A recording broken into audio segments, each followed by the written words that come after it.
Hello, everyone. Welcome to the Statistical and AI Methods for Health Data Science Seminar Series. This is organized by the Startup AI Alliance. So here is a brief introduction of the group. The group aims to organize activities that empower statisticians to participate more actively in AI research and leadership. We are now recognized as the ASA interest group. Here's the website of the group, and then we will also upload all the seminar recordings to this YouTube channel. Here is the current steering committee and inaugural officers. Today, it is my great honor to introduce today's speaker, Dr. Robert Kass. Dr. Robert Kass is an internationally recognized statistician renowned for his work at the interface of statistical theory, Bayesian methodology, and neuroscience. He is the Maurice Fogg University Professor of Statistics and Computational Neuroscience with joint appointments in the Department of Statistics and Data Science, the Machine Learning Department, and the Neuroscience Institute at Carnegie Mellon University. His early research made foundational contributions to Bayesian inference and differential geometry in statistics, including inferential reassessments of Bayes factors and prior specification. Since 2000, his research has focused on statistical methods for neuroscience, particularly the analysis of neurospectrum data. Dr. Kass is a co-author of the Analysis of Neuron Data book, and then has written widely cited review and perspective articles that clarify how statistical reasoning advances scientific understanding. Beyond research, Dr. Kass has played major leadership roles in statistical community. He was the former department head of statistics at CMU, has served as founding editor-in-chief of Bayesian analysis and executive editor of statistical science. He is an elective fellow of ASA, IMS, and AAAS. Dr. Kass has received numerous major professional awards, including the Distinguished Achievement Award and a lectureship from the Committee of Presidents of Statistical Societies, the COPS, in 2017. He was elected to the National Academy of Sciences in recognition of his broad and impactful scientific contributions. His work exemplifies a deep commitment to strengthening statistical reasoning across disciplines, from theory to broad scientific practice. Before I hand it over to Dr. Kass, just some logistics. Please save your question to the end of the presentation, and then I will stop sharing and then hand it over to Dr. Kass. It's all yours. Okay, thank you so much. It's really good to be here with everybody who's on. Let me get going. All right. So the brain sciences seek to understand how neural activity produces behavior. It's a fascinating subject because our brains define us, and they may be considered to operate as information processors, which opens the door to many kinds of technical analysis. It's also helped produce what I've labeled as the brain as computer metaphor, which is pretty widespread in neurophysiology. When people describe what neurons are doing, they often say they're performing some computation. Reversing things, we also have brain-like computation in AI. Data analysis opportunities that might take advantage of AI tools is, of course, the subject of this webinar series. But we are statisticians, and our interests tend to be somewhat specialized in this realm. With that in mind, I have an anecdote I'd like to share. In 2017, the dean of our School of Computer Science decided to create a website devoted to artificial intelligence at Carnegie Mellon. And he emailed many faculty to ask if they would be willing to be listed there. As a core faculty member in the machine learning department, which is, of course, in the School of Computer Science, I received the email. I replied in the affirmative, but added to his assistant, I assume, that I was about as far from artificial intelligence as someone in the machine learning department could be. The dean then wrote me back himself with a good-humored expletive version of nonsense, saying, "We all know," and he wrote this equation, AI equals statistics plus optimization. Statistical ideas were incorporated throughout the development of AI, and generative artificial neural networks are large statistical models. On the other hand, their successes involve many insights that are not about optimization per se and don't feel very statistical. So I'll say a bit more about this when I present two examples at the end of this lecture. However, the interconnected history of neurophysiology and AI remains important conceptually. For a quick summary, you can watch a 10-minute video I created with one of my former students, the link to which is on my website. So anyone who ventures into the field, as I did a little over 25 years ago, is struck by the inspiring progress that's occurred, especially over the past 70 years, in spite of the brain's daunting complexity. The part of neurophysiology and neuroscience that I've been involved with is often called systems neuroscience because it investigates neural circuits for sensory perception, movement, and various aspects of cognition, such as memory, learning, decision-making, and problem-solving. When I meet a systems neuroscientist and want to know about their research, I have to start by asking what system, in what species of animal, and using what recording modality. Recording modalities are often displayed something like this according to their temporal resolution, the x-axis, and their spatial resolution, the y-axis. Each modality has its strengths and limitations. I have focused primarily on the data with the best spatiotemporal resolution, which are recorded from electrodes in non-human animals. When I wrote what has become my final renewal proposal for a grant funded by,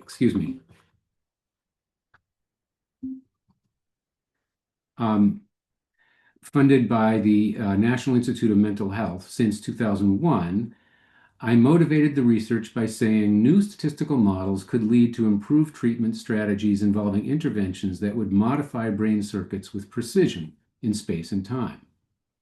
So I'd started to imagine how this might work many years ago, but only recently have we begun to get data that allow us to make progress. If you're interested, a review paper we published in 2023 summarizes many different data analytic approaches from a statistical perspective. It has no equations and was supposed to be accessible to experimentalists, with 176 references, of which 25 were to papers I wrote with various collaborators, and you can find our papers on my website. The data we've analyzed were collected from several types of multi-electrode arrays, 3 of which are pictured on the right. As shown on the extreme left, each electrode records voltage signals from many nearby neurons. Cutting-edge data analytic methods are being developed by many people. The NeuroPixels array has sparked a lot of interest because it packs a lot of electrodes densely into a small area. A typical NeuroPixels array has more than 1,000 electrodes available for recording. Several of our most recent papers have been based on data collected at the Allen Institute by Josh Siegel, who managed to record from 6 NeuroPixels, each with more than 300 active electrodes simultaneously in the brains of mice while they are shown a variety of images. I'm going to describe briefly an analysis of neural spike trains from this data set. I'm also going to describe an analysis from a different data set collected using electrode arrays that resemble the image at the bottom. Then, at the end, I'm going to outline an AI model from a different research group that instead used 2-photon calcium imaging. The advantage of calcium imaging is that it has a comparatively wide field, so it can record very large numbers of neurons simultaneously. Its spatiotemporal resolution is actually better than the purple cloud depicts, but the temporal resolution is definitely a bit worse than electrode recording. Nonetheless, it is often used to produce neural spike train data, which I will now describe, but from the perspective of electrode recordings. Neurons communicate primarily through rapid electrical discharges known as action potentials or spikes, which take place over approximately 1 millisecond. This figure is a voltage trace recorded across the cell membrane, though all of the voltage recordings in the data I'm talking about are recorded by an electrode outside the local neurons, as illustrated in the image I showed earlier. This figure was created by former Carnegie Mellon student Ryan Kelly, who became my postdoc for 18 months before going to Google. It's quite a while back now. Panel C shows the raw voltage recordings from all the electrodes on the left. This is from the array up at the top, on the right, on the left, panel A, along with a pair of displays on the right, based on a trace from one of the electrodes. The top right of panel C shows a low-pass filtered version of the voltage. In statistics, we call it smoothed, and it becomes the local field potential representing the aggregated neural activity from hundreds of neural synapses in the neighborhood of the electrode.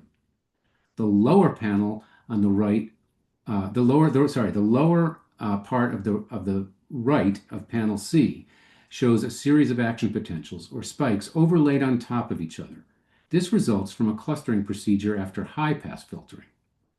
One set of similar waveform curves is in red, and another is in blue, representing spikes from two neurons recorded on this electrode. Below them are the sequences of time, the time points, corresponding to these waveforms, which constitute the two neural spike trains, one from each neuron.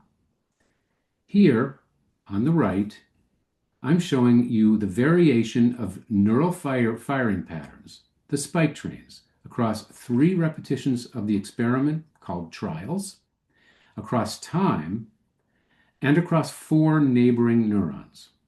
It comes from an earlier review I organized, a large international effort aimed at summarizing concisely both mathematical and statistical modeling approaches. Neurophysiologists do their very best to make sure the experimental trial replications are the experimental trial replications are as similar to each other as possible and independent. So like the bulk of the literature, at least until very recently, we have focused our attention on these repeated trial experiments.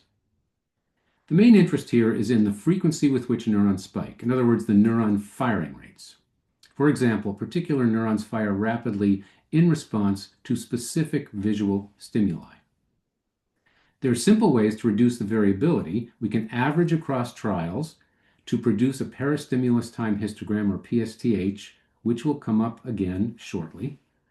Or we can average across time, which creates spike counts, the most common summary analyzed in the neurophysiology literature on the spiking behavior of neurons. Let me say now that statistical models for spiking neurons at a high level usually take a familiar form indicated at the bottom. Typically, the log of the firing rate, which can depend on many experimental scenarios, we usually itemize using indices, at least in statistics. It's taken to be some function of some variables and time. That function, written here as f, can be either simple or complicated. It can have a few unknown parameters, or dozens, or many millions of parameters, as is the case in the AI-style models I'll show you later. Then the spike counts are typically assumed to be Poisson, with mean equal to the product of the firing rate and the size of the time bin for the counts. The time bins are typically 50 to 500 milliseconds for spike counts, but for point process models, we take the time bin to be 1 millisecond, the accuracy of typical stored spike train data. This makes the data binary and sparse in the sense that there are relatively few ones representing spikes compared to zeros for the time bins when the neuron didn't spike. So we get a small probability of spiking in any given millisecond, and the Bernoulli process becomes, for practical purposes, a point process. If we build into the firing rate function some time dependence involving previous spiking behavior of the neuron, we get serial dependence. Thus, this framework extends beyond Poisson processes to general point processes. We and others have either modeled non-Poisson spiking behavior by incorporating smooth, nonlinear autoregressive dependence, or instead simplified and modeled time-varying Poisson processes. Okay, the first study I want to discuss was done in collaboration with Josh Siegel of the Allen Institute, the guy who collected the data. I already showed you this figure illustrating the placement of 6 neural pixels in the mouse visual system. The lead author was my PhD student, Yu Chen, who graduated several years ago. He analyzed the spike trains from dozens of neurons recorded from each of 3 visual areas in response to drifting gratings as pictured in the figure. Drifting grating, so what's pictured in the figure that I'm referring to is like what the mouse is looking at, where that arrow is. Drifting gratings are well known to drive responses in visual cortex. So the drifting gratings are the bars alternating black and white. There were 15 repetitions in each of 40 experimental conditions that defined the orientation and frequency of the gratings, totaling 600 experimental trials of data from all the hundreds of simultaneously recorded neurons. Let me just pause to say that this is a striking technical achievement. The recording end of each probe is roughly the width of a human hair. So getting 6 of these into a little tiny and very specific part of the mouse's brain in such a way that the mouse will continue to function is remarkable. Also, the data set we've looked at contained data from 30 mice. In one of our papers, we looked at mouse-to-mouse variability. And a new data set recently released contains data from 81 mice, which translates to more than 100,000 neurons. This presents a huge opportunity for data analysts. If I were younger, I'd be all over it. And if anybody wants to check it out but is not sure what to look for, I'd be happy to offer suggestions and introduce you to potential collaborators. Here I'm going to show you a few results involving just 2 areas, V1 and LM. V1 is also called primary visual cortex. It's the first part of the cortex that receives visual input, and it feeds forward to higher visual areas such as the lateromedial area, LM. Panel A shows what amounts to 2 smoothed population-based peristimulus time histograms where the label population PSTH means that for each of V1 and LM, the whole population of recorded neurons has been used. These are similar to the PSTH I showed earlier, except there is effective averaging not only across trials, but also across all the neurons in a given area. In addition, they've been smoothed with non-parametric regression to produce firing rate curves for each area. We called the 2 dominant peaks population bursts and labeled them peak 1 and peak 2. The first peak, shortly after stimulus onset at time 0, presumably is dominated by feed-forward connections, unidirectionally from the retina to the thalamus to V1 and then also to LM. But peak 2, which is much later, presumably involves both feed-forward and feedback connections from other brain areas. I'm going to focus on the timing of peak 2, specifically the time at which the peak 2 maximal firing rate occurs. I was interested in peak timing because when many neurons in a population start to fire rapidly, we can assume, I think everybody would assume, that information is being transmitted. And from a statistical perspective, by definition, lots of spikes occur near the time of maximal firing rate. So the time itself should be relatively well determined statistically.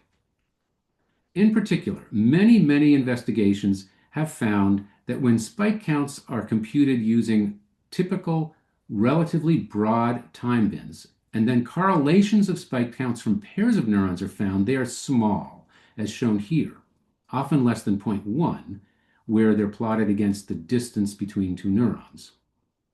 Spike counts did not seem well suited for examining the strength of an association between the activity in one area, V1, and the activity in another area, V2.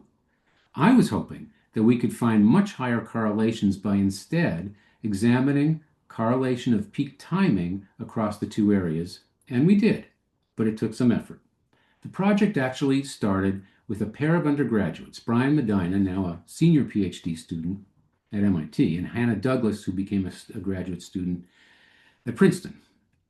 I asked Brian to create population PSTHs for each trial, and let me emphasize that, I'll come back to that, and smooth them. So that's similar to what's shown in panel A, except that the data for the plots in panel A use all the trials, while what Brian did was create the analogous smoothed histograms for each trial separately, which he could do because there were a lot of neurons recorded, so you get, a fair amount of information. And then I asked him, having done it, to find the time of the peak 2 maximum firing rate in both V1 and LM, and then plot the maxima for V1 against the maxima for LM.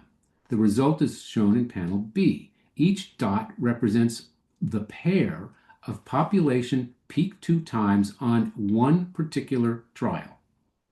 So we've got close to, I think it should be about 600 dots there total.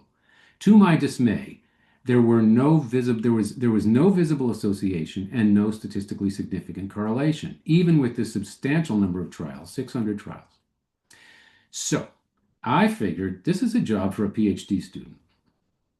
Meanwhile, I asked Hannah to look at the responses of individual neurons in each area, and she documented multiple distinct kinds of responses.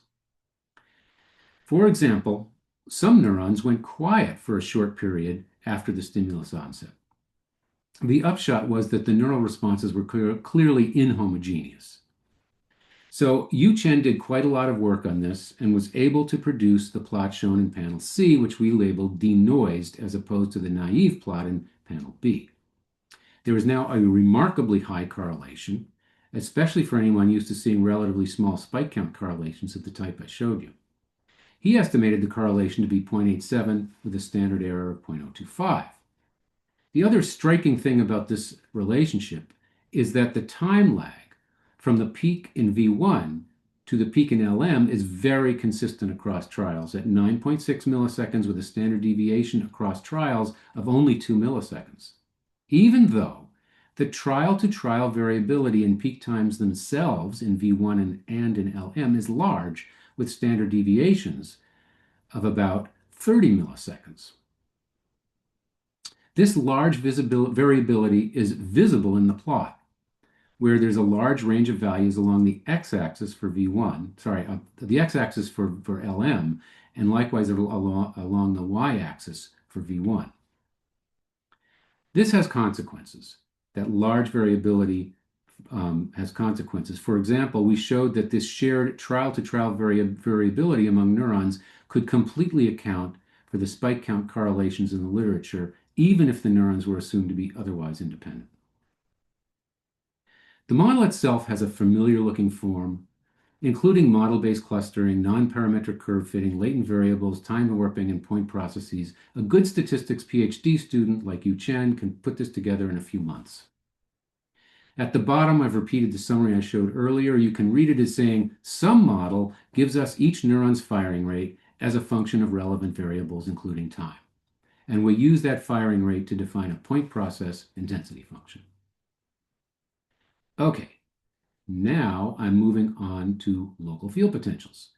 The data for the second example I'm going to discuss comes from the lab of the well-known neurophysiologist Earl Miller at MIT and one of his postdocs, Scott Brinkat. Earl's been interested in the idea that oscillations having frequency around 16 hertz, 16 per second, called beta oscillations, could be involved in communication across brain areas during learning and memory, specifically communication between the prefrontal cortex and the hippocampus. Here, I'm showing you an illustration of LFP oscillations in some other data where the raw LFP is smoothed or filtered within a narrow frequency band. The starting point is to look for correlations across trials of the phases of two oscillations in different parts of the brain. That is, as each phase shifts from one trial to another, which they do, we examine the differences in the phases between the two areas, the two brain areas. And in Earl's data, it's easy to see a noisy but fairly consistent phase difference across repeated trials. That's why I approached him with an idea for a collaborative project. Earl and Scott had been using a standard measure of pairwise association. Phase measurements are angles, so in statistics we call them circular random variables because they live in a circle. Under certain restricted conditions, which often hold approximately for neural oscillations, phase measurement, for neural oscillation phase measurements. PLV, this is phase locking value, is analogous to Pearson correlation for circular random variables. However, Earl and his postdoc, Scott Brinkat, had recorded 24 local field potentials across the prefrontal cortex, PFC, and 3 different parts of the hippocampus during a memory retrieval task. They looked at pairs of LFPs using PLV, but I wanted to develop a multivariate generalization that would allow us to look at all 24 set phases simultaneously. And importantly, we really wanted a method that would involve a probabilistic graphical model. That way, we could interpret the absence of an edge between two variables as conditional independence, given the other variables. If this little just to remind you, if this little diagram of three variables represented a probabilistic graphical model, we would say there's a unique dependence between x1 and x3, and between x2 and x3, but not between x1 and x2. That latter dependence is removed by conditioning on x3. Some excellent work by two former PhD students, Natalie Klein and Josue Oriana, solved this problem, producing a body of theory and methods we called torus graphs, for reasons that will soon become obvious. A subsequent paper added further detail and new results in terms of the complex normal distribution, that is, the multivariate normal distribution for complex valued random vectors. A great motivation for the work is built around a plot of pairwise data, that is, the phase measurements for each of the two filtered LFPs. A data histogram is shown at the bottom right, with yellow indicating high concentration of counts. And the bigger plot on the left is based on data simulated to be similar to the real data, but it's a little cleaner. If you look at each variable separately, which you can do with this plot by mentally projecting the data onto the x and y axes, they're pretty uniformly distributed, shown here as angles between minus pi and pi, but clearly they're also highly correlated. However, there's this weird cluster of points in the upper left corner, which turns out to be easy to explain, and it's caused by the representation of circular data in xy coordinates. That's an indication that there has to be a better mathematical formulation. Well, what do rectangular coordinates represent? They represent points in the product of the real line with itself.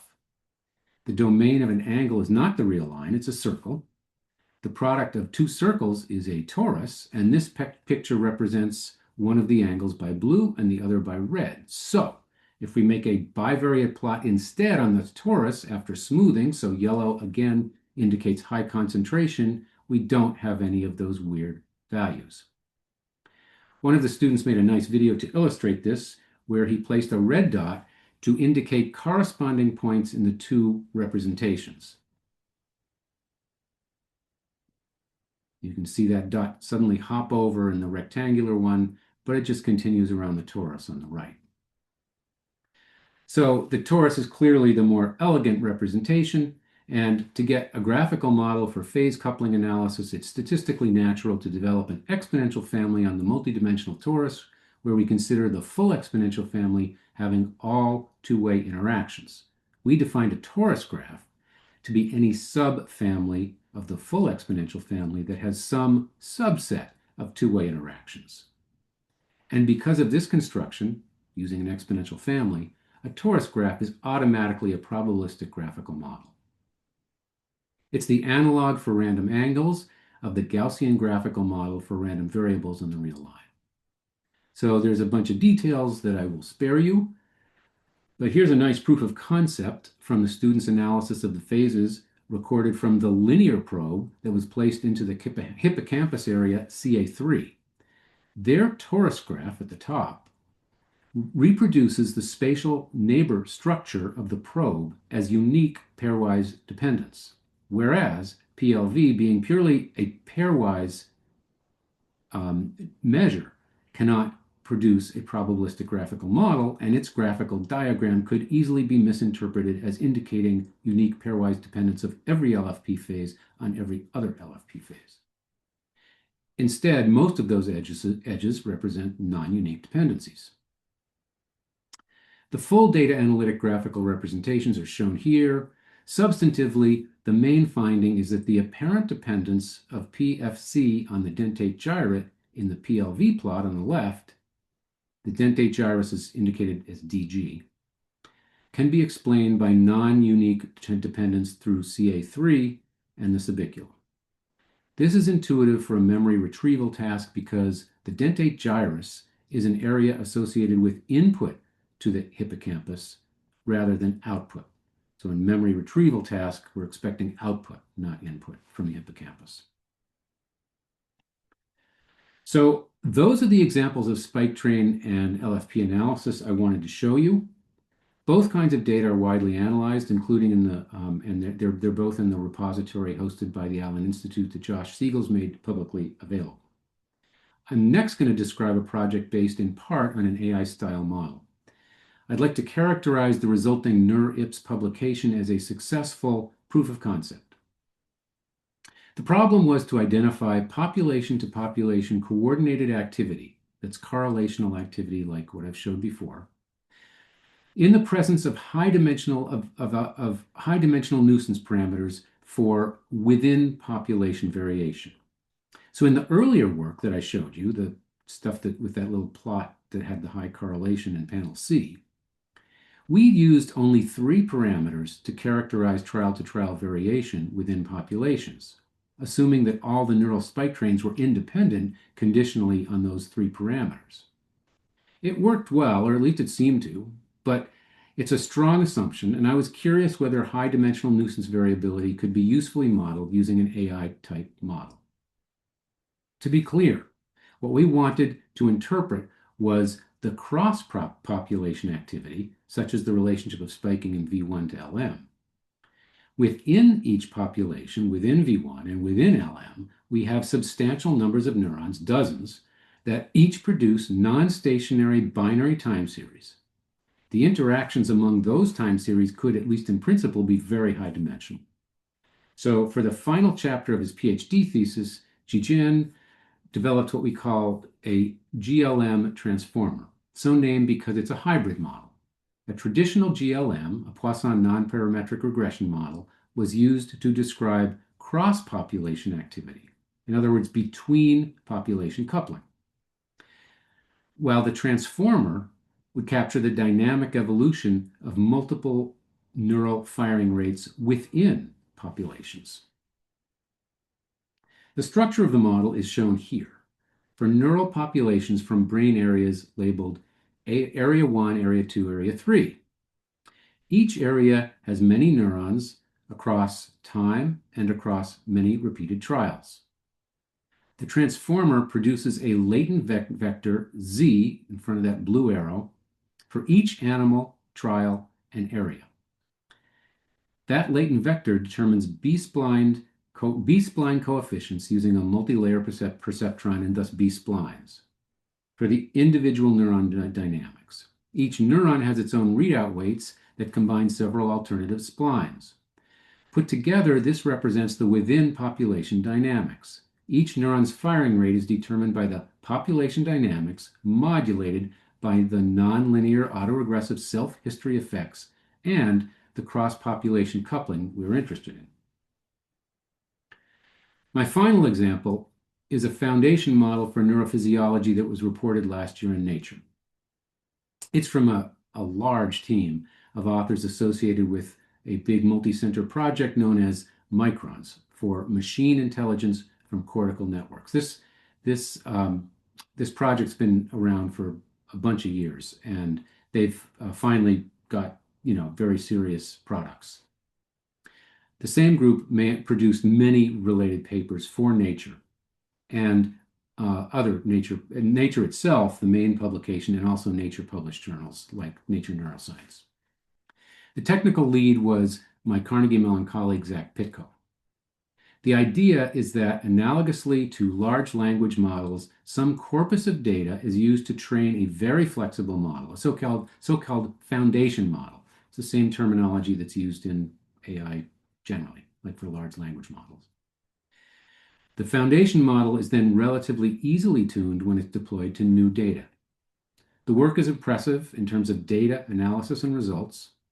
They used 2-photon calcium imaging to record roughly 135,000 neurons in the visual system, the visual areas I showed earlier, 4 of them, rather than, I think we had 6 I showed earlier, across 14 mice, 8 mice for training their model, 6 for testing. They built a system with 4 distinct modules based on artificial neural networks and trained it to predict neural responses to visual stimuli using videos of natural scenes.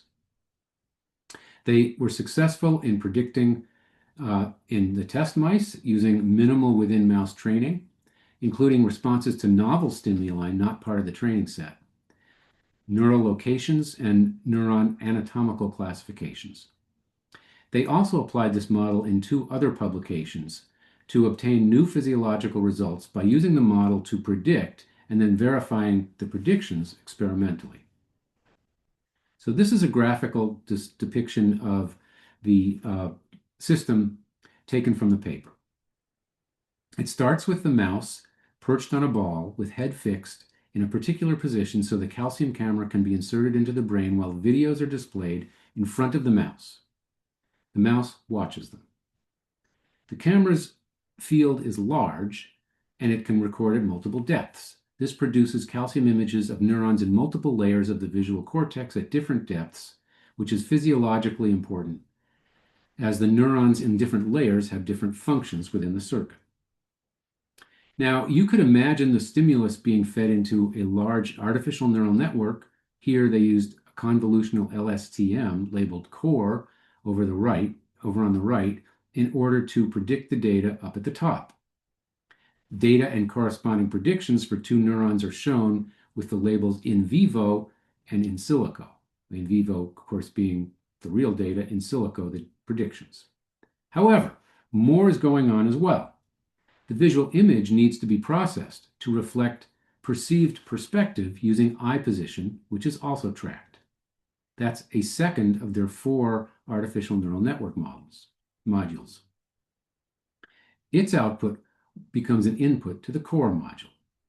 In addition, there are 2 covariates. The first represents the running speed of the mouse on the ball because it turns out that mice like to run, and that affects what's going on in most of the brain, including the visual system. The second is pupil size, which is a rough surrogate for arousal and the degree to which the mouse is paying attention to the stimulus. These are fed into a third module to modulate the response to the data. It's labeled modulation. So both the output of the perspective module and the output of the modulation module are inputs to the core module. And then finally, there's the readout module that creates the predicted response. Here's a diagram of that system. At the top left are inputs, visual stimulus and eye position, which I've labeled predictive variables, and below are the 2 covariates. The predictive variables feed into the perspective module, while the covariates go to the modulation module. The perspective module runs through part 1 of the foundation core and is then combined with the modulation module in part 2. Note that 3 distinct artificial neural networks are used here: a small LSTM network for the modulation module, a 3D dense net where its input comes from the perspective module and its output is one of the inputs, along with the modulation module to the third network, which is a large convolutional LSTM with many millions of parameters. The neuron-specific readout module looks familiar, as explained on the left using the first 2 equations. The first equation summarizes all of the processing of the stimulus and covariates as a nonlinear operator whose output is a latent vector, ZT. The second equation is the usual log linear link for Poisson regression, where lambda IT is the firing rate for neuron I at time t. This gives predicted spike counts. The third equation shows the Poisson component of the model, which is used here for training the model, estimating the parameters. What this large, complicated model has in common with the much smaller GLM transformer model we used is that both apply artificial networks to produce latent feature vectors from which predictive calculations can be made. A distinction is that GLM transformer was a hybrid model, where components of interest were based on a familiar low-dimensional, non-parametric generalized regression model. Okay, so I see 4 main statistical challenges in using AI-type models. First is uncertainty quantification, at least in the hybrid models, like GLM transformer, where we purposefully included interpretable components. Given G's time constraints for his graduation, we were not able to include confidence intervals. So that's still to be done. That it would be I believe it's a soluble problem. I've consulted with people who might know this kind of stuff, and they seem to think it's soluble, but the data, the form of the model with point process and so forth is a little different than what's already been done in the literature. So anyway, it's an interesting problem. So second, there's the feature interpretation, which generally falls under the heading of AI interpretability. And then third, every time I see AI models applied to neural data, it feels to me like overkill. We need flexibility, so we need a lot of parameters, but we don't need that many. And we have knowledge that can be used to build more traditional statistical models, which I suspect, which of course they'd be big models, but I think they'd be just as effective and they'd be easier to interpret. And then most generally, AI models are built for prediction. It would be useful to think more deeply about the role of predictive models and methods in science. One reason for saying this comes from the way I've tried to capture the goal of scientific investigation. I like to say the aim of science is to explain reliably how things work. The role of purely predictive methods in the process of producing reliable explanations is surely very important, but are they sufficient? Sometimes, maybe, but I doubt they're sufficient in general. So that quote is from a book I wrote recently, Reasoning from Data, the Ways We Make Scientific Knowledge Trustworthy. It's my attempt to articulate all the most important lessons from statistics without equations for a broad scientific audience. It's constructed around historical stories, many of which I suspect you don't know. So I would hope you'd find it interesting too. In any case, it'll be published later this year, I hope. At the beginning of this lecture, I mentioned our 2023 review article. Let me close with a quote from the introduction to that paper. We said, our discussion aims to guide thinking about the linked criteria of physiological relevance and statistical standards of evidence. My advice to you, based on all my years of collaborative work, and there's a lot of them now, is to keep this linkage of statistics and substantive scientific questions at the forefront. For example, don't assume a problem posed by a collaborator is the problem that should be solved. It's easy to get sidetracked. Engage in a dialogue to identify and pursue the tasks that matter most. Thank you all for listening. Great. Thank you so much, Dr. Kass. I think right now let's open for discussion and questions. If you have a question, then please raise your hand and then I will call your name.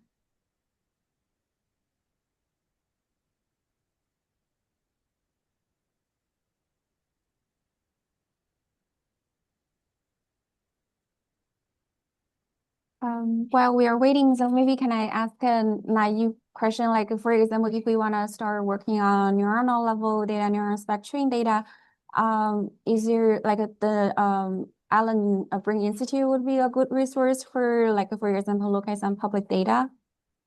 Yes, yes, yes. As I said, so I meant to make it clear the data set we analyzed is public, although we happened to get it earlier than it was made public, but that's irrelevant. It got actually much better when it was finally made public, and we kind of switched over to the public version anyway. But so there's that data set, and then there's actually a bigger data set, which is more interesting because it's more interesting physiologically. It's connected to behavior, and those are both public. So yes, I would encourage people to look at those. I mean, the only thing is you got to talk to somebody. If you're not already in this area, you got to talk to somebody about what to look for. Yeah, I think the scientific question it's also very important. That's what I mean. Yeah. Yeah. Function. Hey, Rob, how are you? Good to see you. Hi. I have a question about the foundation model that's being coupled into the statistical model. I guess either in the Nature paper or in the GLM transformer. How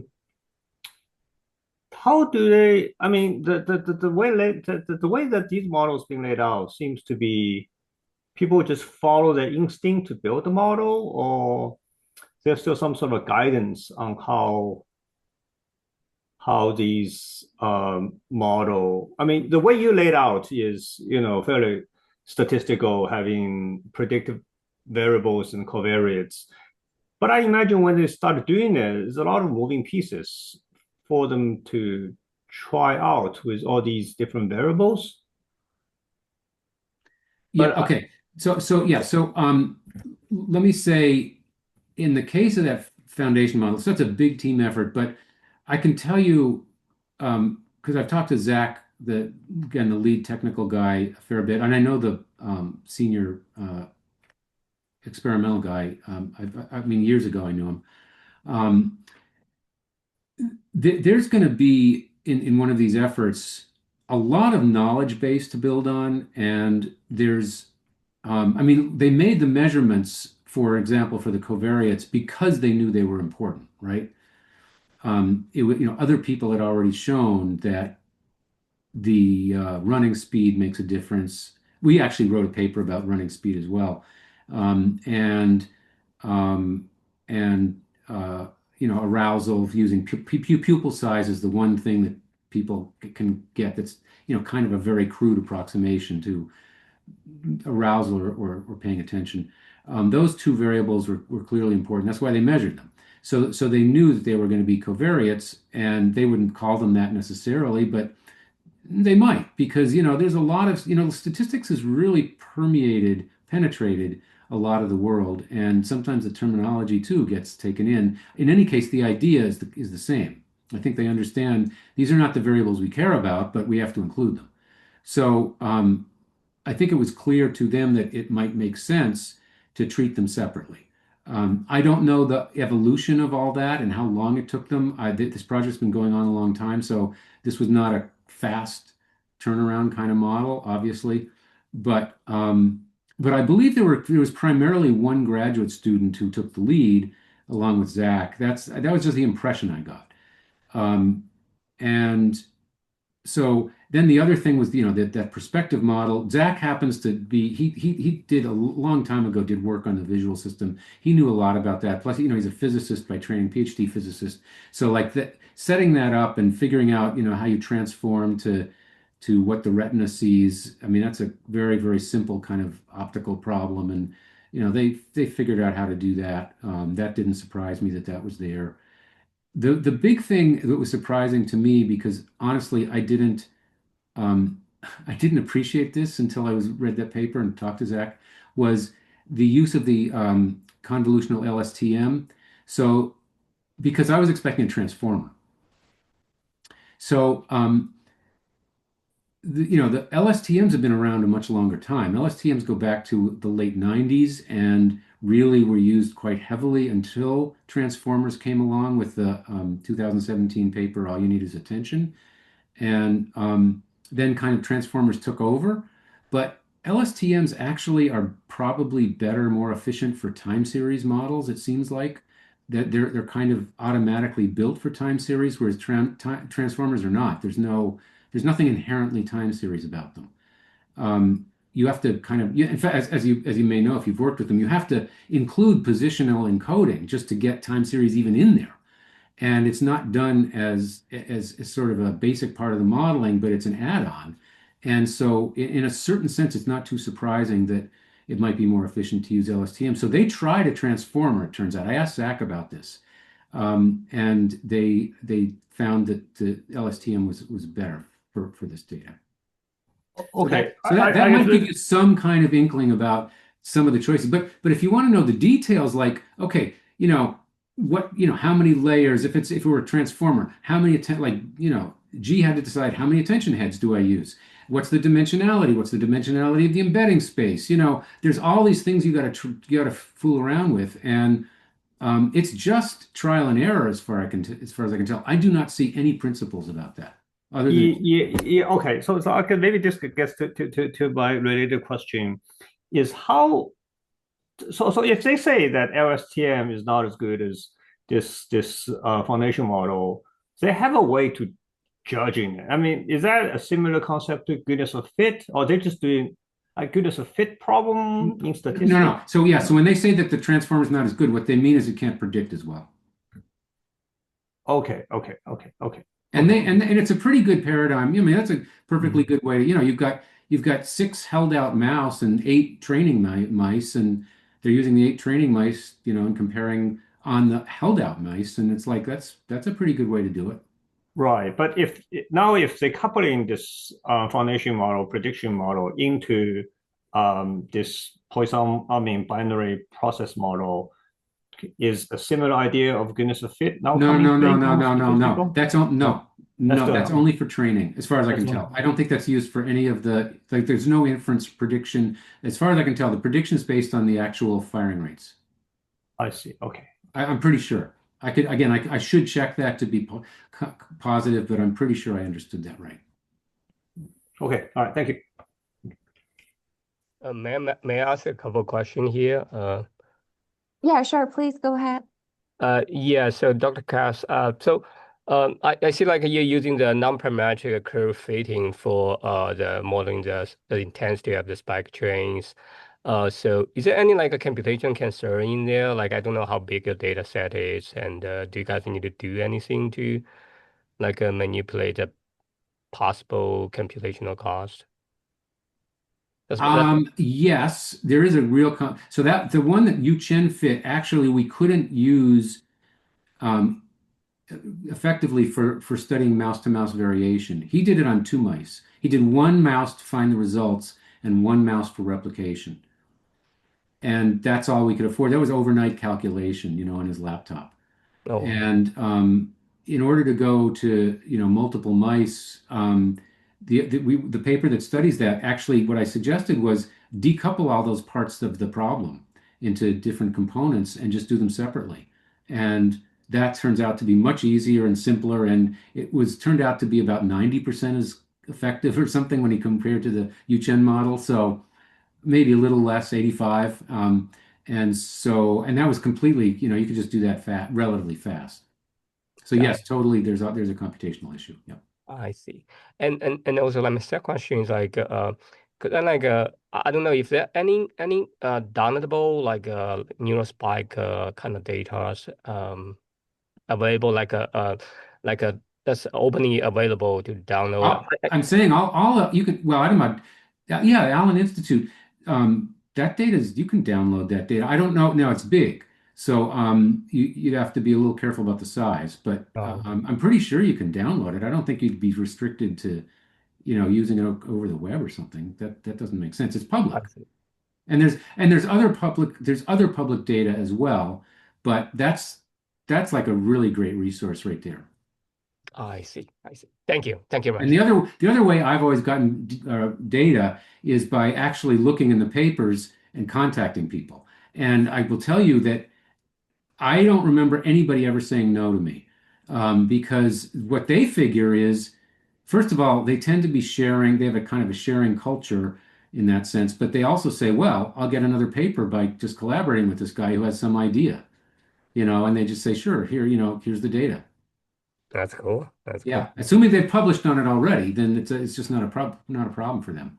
I see. It's very common with people who would consider themselves computational. They do it all the time. Thank you very much. I see there's a question in chat. So Kash, I'm not sure if I pronounced the name right. Do you want to unmute yourself and ask the question? Should I look at the chat box? I think he unmuted or she unmuted. Yeah, sure. I can ask the question. So the question is simple. Like in your third stage, you use the Poisson model, right? Poisson model Yes. assumption. Like just like simple question, and I understand that it's a good one to start. But did you ever compare or try with the negative binomial? There's no reason. There's no reason to, because these are binary. Don't forget. These are sparse binary. They're not really counts. I mean, they're counts only in the sense that they're ones and zeros for us. Okay. I got your point. Yeah. For other analyses where you take a broad interval of time, which people frequently do, then yes, you could look at all kinds of things if you wanted to. I would tend to say, by the way, that those kinds of concerns they might be useful in some settings, but mostly I think there's so many other sources of uncertainty that are going on, and when you're dealing with the real data, that I would guess the improvement is not. It's kind of swamped by all these other things you're worrying about. But I don't know. Yeah, yeah. Thank you so much. Yeah, perfect. Is there any other question from the audience? If there is no more question, let's thank Dr. Kass again, and then thank you so much for this really insightful and informative talk. So before I let you go, just to give you a quick preview for next one. So our next seminar will be on March 4th. So we will have Ting Zhang as our speaker, who's a professor of statistics at University of Pittsburgh. And then thank you all for joining us. And then thank you again, Dr. Kass. And then see you all. Hope to see you next time.